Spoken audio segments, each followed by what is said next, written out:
Hello and welcome to what's in this week's Oban Times with me, Owen Wild. Me, Sandy Neal. Me, Jodie Hagan. And me, Megan Day. It's been another busy summer week, and yes, despite the weather, it is summer. So we have lots for you in this week's paper and online at www.westcoasttoday.co.uk. You know we love hearing your stories and seeing the photos you send in from in and about town, so keep them coming. You can contact us by emailing editor@obantimes.co.uk, calling us on 01631 56 8000, or getting in touch via social media on Facebook or X, formerly Twitter. On to our first lot of headlines, and it's time to hear from Megan. What do you have from this week, Megan?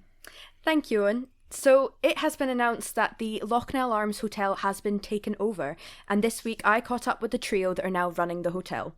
To find out their plans for the hotel and what they had to say about the takeover, check out www.westcoasttoday.co.uk or pick up a copy of this week's paper. Oban's Tesco has just put a new screen into their store to highlight their community work. This week in the Lochaber Times, I caught up with a local vet who's leaving after 8 years. SQA exam results came in yesterday, and congratulations to everyone that received their results. On the West Coast Today website, there are live videos of students opening their exam results with us at 8 a.m. and later in the day with their letters, so check it out on the website. Thanks very much, Megan. So, what do you have for us this week, Sandy? Thank you very much, Owen and Megan. Well, mindless acts of vandalism at Mossfield will injure someone soon, warns a local shinty club. As students struggle to find a place in Oban amid a shortage of homes to rent or buy in Argyll and Bute, Sam's has set out how it can help them find accommodation. Plans for a new wedding venue in Port Appin have got the blessing from Argyll and Bute Council. Rock, Paper, Chisels is a new weekend festival coming to Ling in September. The 3-day event is a celebration of the Slate Islands past and future. And Friday's Bunessan Show entered local legend. Find out why. And in this week's Lochaber Times, angry businesses blast BT after being left without phone and internet services for a month.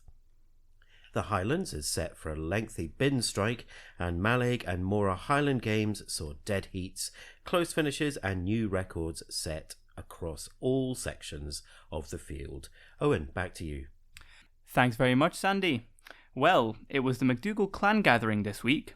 Hundreds of MacDougalls from around the globe, many from the United States, gathered at Donnelly, their ancestral home, to learn about their heritage. The week ended with the march through town, which you can watch on West Coast Today. After almost 4 decades, Calmac's second oldest ferry, the MV Hebridean Isles, is scheduled to retire later this year. MPs, MSPs and councillors have been very critical of Chancellor Rachel Reeves's plan to change the winter fuel payment to a means-tested benefit. If you want to hear their comments and find out how you could be affected, make sure to have a read of the paper. And finally from me, do you guys like sausage rolls? Yes, I do love sausage rolls. Thank you for asking. How about everyone else? I feel strong about sausage rolls. Not as much as Sandy, but you know. Yeah, well, a group from Mull definitely feel the same as you guys. They love sausage rolls as well, and they want to find out which sausage roll in Mull is the best. So they've created the Mull and Iona Sausage Roll Olympics, which is happening this weekend. So, last but not least, Jodie, what have you been up to this week? Well, I was at the annual Lorn Agricultural Show on Saturday. It was a great day with so many activities on offer, but the main event was the livestock judging, and by the end of the day the crowds were on the edge of their seats waiting to find out which animal would be crowned Champion of Champions. You can read more about that in the paper this week.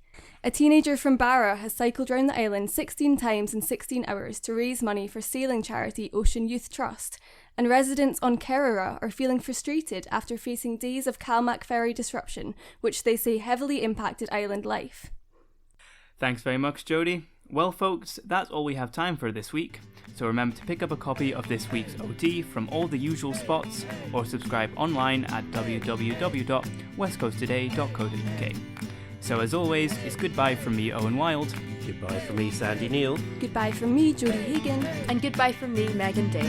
Bye. Bye. Hey!